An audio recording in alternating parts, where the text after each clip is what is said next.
Bonjour et bienvenue sur DigiSchool. Je suis Yvan, votre professeur de mathématiques, et aujourd'hui, ensemble, nous allons aborder les paramètres qui permettent d'étudier une série statistique. Et parmi ces paramètres, plus précisément, nous allons parler aujourd'hui de l'étendue et de la moyenne.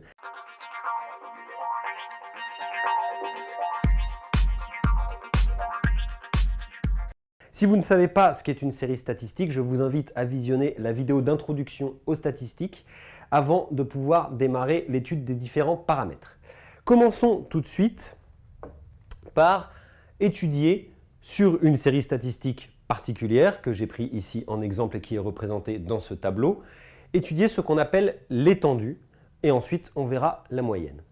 Alors, sur cette série statistique, nous avons relevé différentes valeurs qui sont rangées ici dans l'ordre croissant et les effectifs qui sont associés à chaque fois à chacune de ces valeurs. Ce qu'on va appeler l'étendue, c'est un concept extrêmement simple. Il s'agit tout simplement de l'écart entre les deux valeurs extrêmes de la série. Autrement dit, l'écart entre la valeur la plus grande et la valeur la plus petite.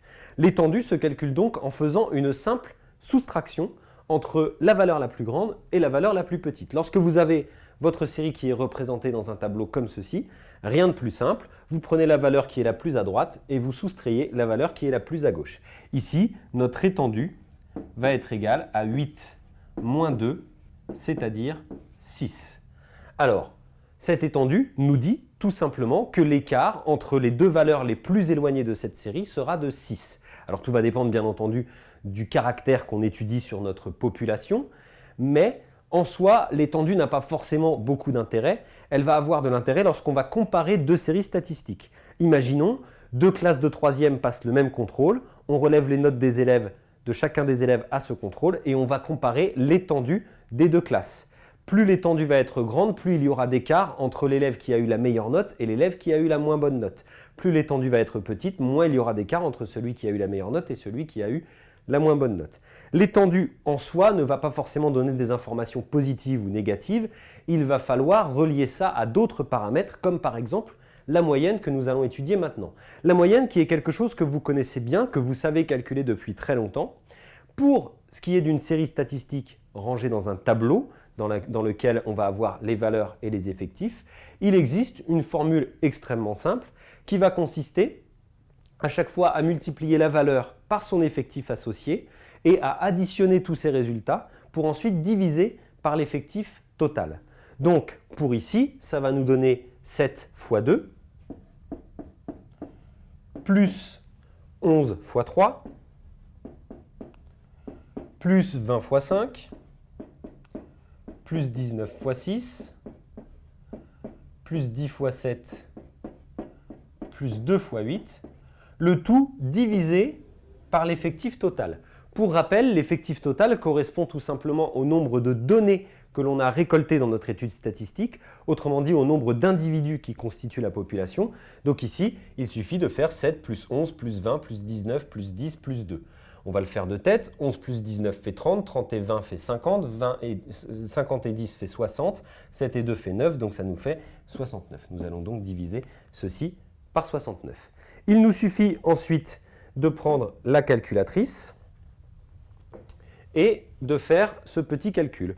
Donc on va avoir 7 fois 2 plus 11 fois 3 plus 20 fois 5 plus 19 fois 6 plus 10 fois 7 plus 2 fois 8. Ça va nous donner 347 si je ne me suis pas trompé. 347 divisé par 69, ce qui va nous donner une moyenne d'environ 5,02, donc environ 5. Voilà pour ce qui est de la moyenne. Alors, la moyenne va permettre de dire, en fait, que notre étude statistique, les données qui ont été récoltées, c'est comme si chaque personne interrogée avait donné comme réponse 5. Alors, encore une fois, la moyenne ne veut pas dire grand-chose en soi, elle va être à mettre en perspective avec tous les autres paramètres d'une série. Et encore une fois, la moyenne va aussi principalement, comme tous les paramètres des séries statistiques, servir à comparer deux séries statistiques entre elles. Je pense que vous êtes bien habitués à ça. On va comparer les moyennes de deux classes pour dire, entre guillemets, quelle est la meilleure classe.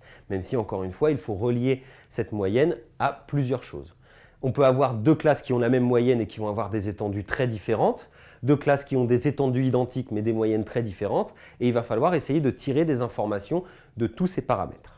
Cette vidéo est maintenant terminée, je vous invite à visionner les vidéos suivantes qui vont aborder d'autres paramètres d'étude des séries statistiques, et je vous invite également à visionner la vidéo d'introduction aux séries statistiques si jamais vous ne l'avez pas encore fait. Quant à moi, je vous dis à bientôt sur DigiSchool.